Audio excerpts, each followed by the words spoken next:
कश्यप जी का दिति को समागम ना करने के लिए समझाना।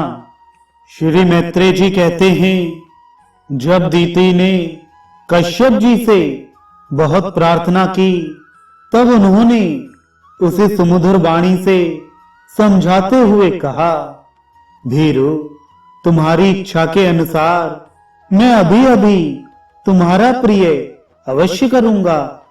भला जिसके द्वारा अर्थ, धर्म और काम तीनों की सिद्धि होती है, अपनी ऐसी पत्नी की कामना कौन पूर्ण नहीं करेगा।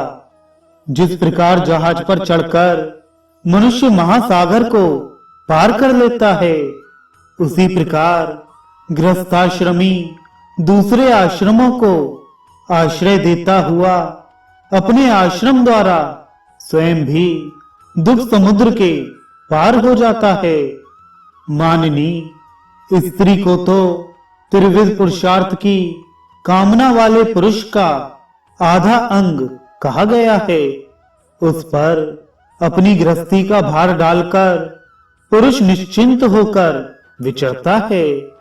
इंद्रिय रूप शत्रु अन्य आश्रम वालों के लिए अत्यंत दुर्जय है, किंतु जिस प्रकार किले का स्वामी सुगमता से ही लूटने वाले शत्रुओं को अपने अधीन कर लेता है, उसी प्रकार हम अपनी विवाहिता पत्नी का आश्रय लेकर इन इंद्रिय रूप शत्रुओं को सहज में ही जीत लेते हैं।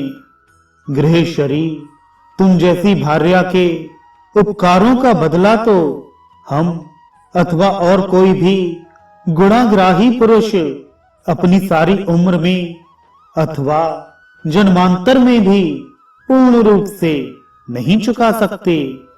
तो भी तुम्हारी इस संतान प्राप्ति की इच्छा को मैं यथाशक्ति अवश्य पूर्ण करूंगा, परंतु अभी तुम एक मुहूर्त ठहरो, जिससे लोग मेरी निंदा ना करें। यह अत्यंत घोर समय राक्षस आदि घोर जीवों का है और देखने में भी बड़ा भयानक है। इसमें भगवान भूतनाथ के गण भूत प्रेतादि घूमा करते हैं। साध्वी, इस संध्या काल में भूत भावन भूतपति भगवान शंकर अपने गण भूत प्रेतादि को साथ लिए बैल पर चढ़कर विचरा करते हैं, जिनका जटाजूट शमशान भूमि से उठे हुए ववंडर की धूल से धूसरित होकर दैदीप्यमान हो रहा है, तथा जिनके स्वर्ण कांतिमय गौर शरीर में भस्म लगी हुई है, वे तुम्हारे देवर महादेव जी अपने सूर्य, चंद्रमा और अग्नि रूप तीन नेत्रों से सभी को देखते रहते हैं।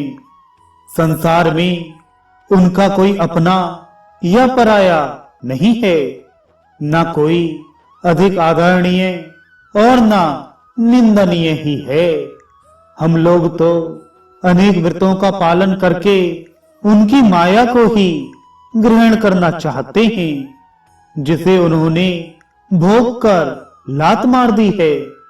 विवेकी पुरुष अविद्या के आवरण को हटाने की इच्छा से उनके निर्मल चरित्र का गान किया करते हैं। उनसे बढ़कर तो क्या उनके समान भी कोई नहीं है, और उन तक केवल सत्पुरुषों की ही पहुंच है। यह सब होने पर भी वे स्वयं पिशाचों का सा आचरण करते हैं। यह नर शरीर कुत्तों का भोजन है, जो अविवेकी पुरुष आत्मा मानकर वस्त्र, आभूषण, माला और चंदन आदि से इसी को सजाते संवारते रहते हैं। वे अभागे ही आत्मा राम भगवान शंकर के आचरण पर हंसते हैं। हम लोग तो क्या, ब्रह्मादि लोकपाल भी उन्हीं की बांधी हुई धर्म मर्यादा का पालन करते हैं। वे ही इस विश्व के अधिष्ठान हैं, तथा यह माया भी उन्हीं की आज्ञा का अनुसरण करने वाली है। ऐसे होकर भी वे प्रेतों का सा आचरण करते हैं। अहो, उन जगत व्यापक प्रभु की यह अद्भुत लीला कुछ समझ में नहीं आती।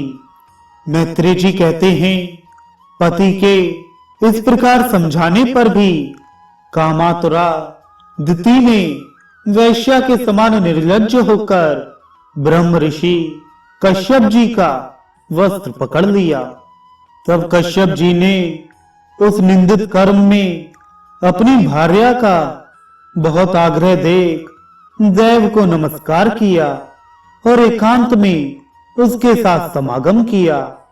फिर जल में स्नान कर प्राण और वाणी का संयम करके विशुद्ध ज्योतिर्मय सनातन ब्रह्मा का ध्यान करते हुए उसी का जप करने लगे।